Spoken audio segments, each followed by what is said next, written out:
My name is Allison Early, and I am 31 years old, and I'm currently 25 weeks pregnant with my second baby. The reason that I'm making this video is to just discuss the experience that I've had in both of my pregnancies so far with gestational diabetes. So, as just kind of a disclaimer up front, I am a physician. I am not your physician. I'm not an obstetrician gynecologist. I don't have medical expertise per se in this area. This is not intended to treat or diagnose any medical conditions. So basically, just as an overview, kind of what gestational diabetes is. It is a condition of increased insulin resistance that can affect up to 18% of pregnancies, according to some data. So all pregnant women have a degree of insulin resistance. And insulin is a hormone that your pancreas releases every time you eat to transport glucose into your cells, and glucose comes from carbohydrates. So, in simple terms, the normal pregnant state is that you have somewhat increased insulin resistance, which allows more of your body's glucose to go to the developing baby. This happens because of some of the hormones that are produced by the placenta, and it kind of increases through the pregnancy. So generally speaking, women are tested for gestational diabetes in a normal scenario at about 24 to 28 weeks. That would be different if you had other predisposing factors. My dog is right here sniffing around. We're just coming at you live from the basement. So why does it matter? Number one is in some patients it can be a sign that they may have had a pre-diabetic or insulin resistant state prior to pregnancy that was undiagnosed. So many, young healthy people don't go to the doctor and have screening labs all the time, so it could be something that was just pre-existing but undiagnosed. There is a higher likelihood of something like type 2 diabetes later in life, and they say that up to 70% of women with gestational diabetes will be diagnosed as type 2 diabetics within 5 years. So that statistic is upsetting, to be quite frank with you. In more of the short term, babies who are exposed to high levels of glucose in utero are more at risk for what's called fetal macrosomia, or large baby. This can lead to birth complications like difficulty getting the shoulders out, which is called shoulder dystocia. Also, because the baby could be having to compensate for elevated glucose levels, their pancreas can be making more insulin than a typical baby, and then once they're born and then not exposed to the mother's high glucose levels, the elevated insulin that's being produced by the baby can actually cause decreased blood sugar or hypoglycemia in a neonate, which can also be very dangerous. And then even a potential for future metabolic issues such as type 2 diabetes, metabolic syndrome, obesity in the baby.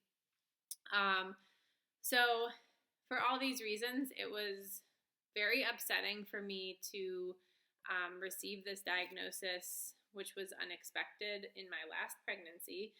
And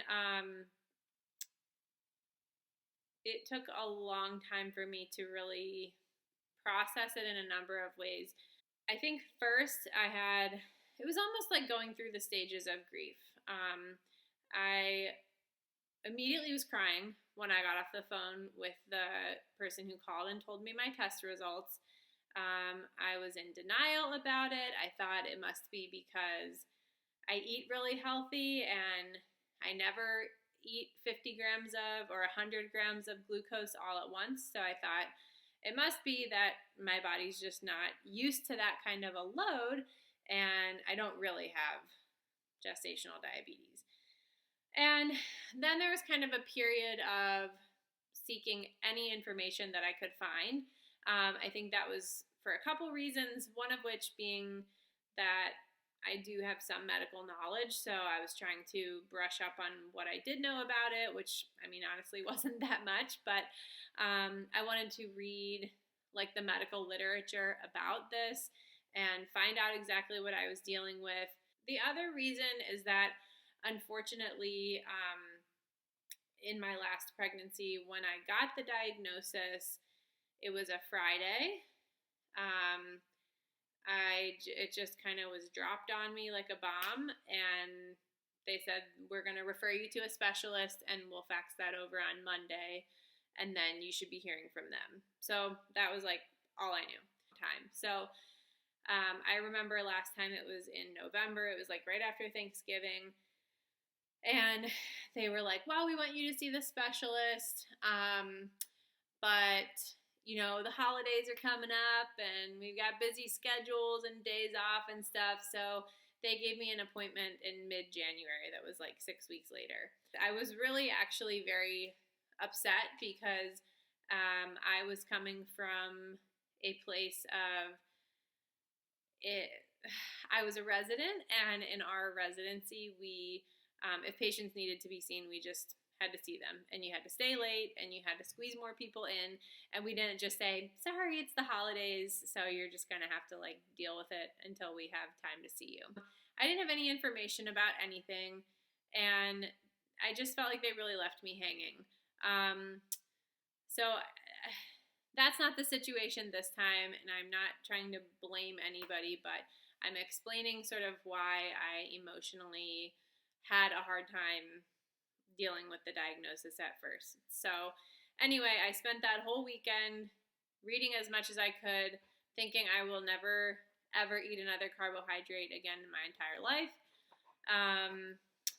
And just trying to start with the coping process, like what did I do wrong? How could I have prevented this? What does this mean for my future child?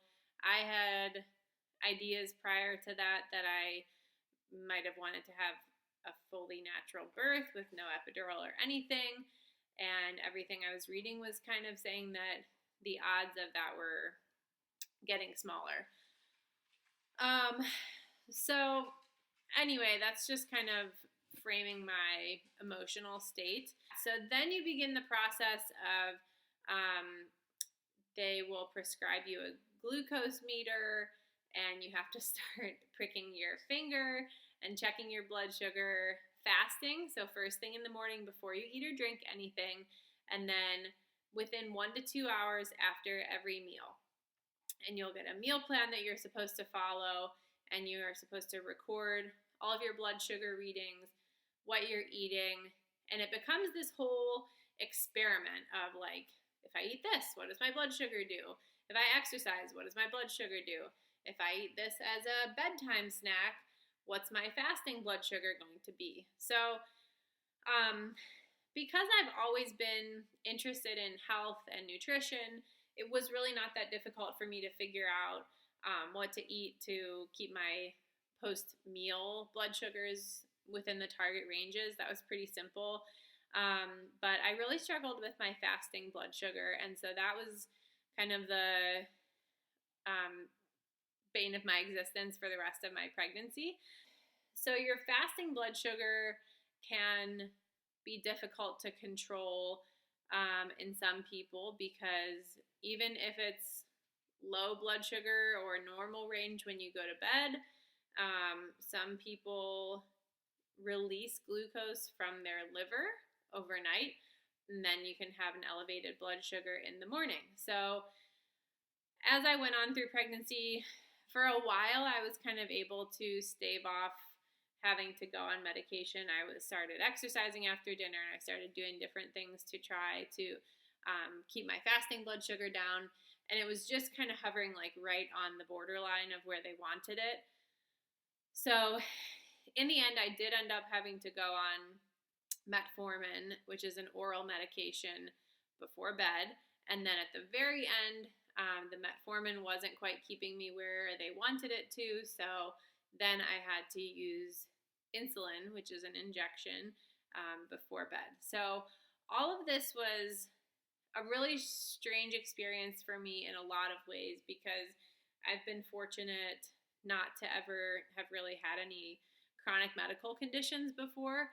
I've had a ton of exposure to specifically type 2 diabetes, and taking a walk in those shoes was very eye-opening for me as a physician in a lot of ways. It's a real pain to check your blood sugar 4 times a day. It gets very tiring to have to plan out all of your meals and snacks and never be caught without something to eat, because there's literally nothing in a convenience store or a vending machine that's not just a package full of sugar. So there's a lot of like behind the scenes, just planning your food all the time. The pregnant aspect of it, I feel like wasn't too bad for me, because I didn't have a lot of like food cravings or anything through my pregnancy. So adjusting my diet was just like kind of the easiest part of it, to be honest.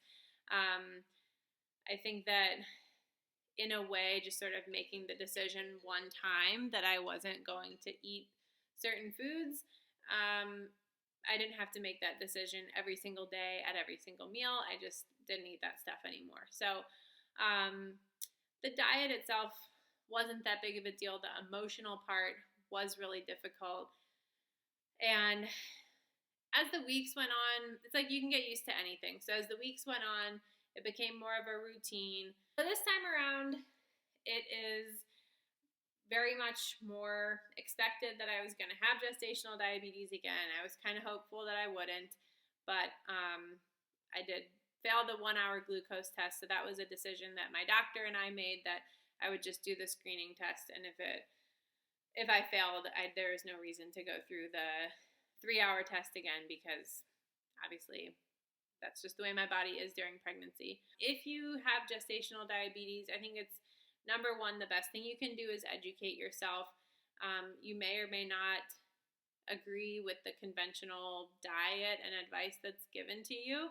I am not here to advise on any specific diet or carb intake or anything, but I would really encourage you to do your research. There are some really good resources online. I feel like there's not a ton, which is a big reason that I am making this video, because it would have really helped me with my diagnosis to hear from somebody who just, is the odd one that has it unexpectedly.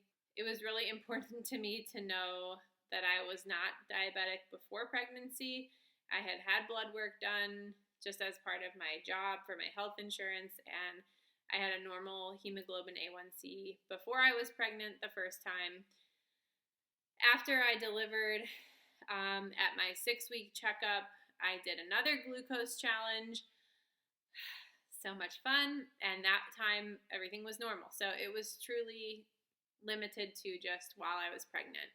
This time around, going into the pregnancy, since I knew that that was probably going to happen again, we checked my hemoglobin A1C in my first trimester, and it was 4.8, which is almost a whole point below the even pre-diabetic range. So I am not diabetic or pre-diabetic or have any insulin problem outside of pregnancy. So I think for me, that's just a helpful thing to keep in mind, that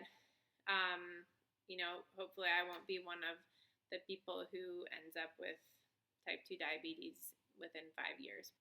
I did a lot of rambling in that. If you have any questions about gestational diabetes, please feel free to comment or go to my Instagram. I talk a little bit about it on Instagram, because it helped me a lot to connect with other people who were dealing with this last time.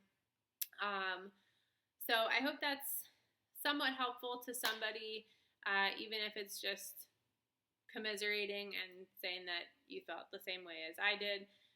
So if that's you, I totally understand where you're coming from. You will get through it and you will do great. So that's all I have to say for now.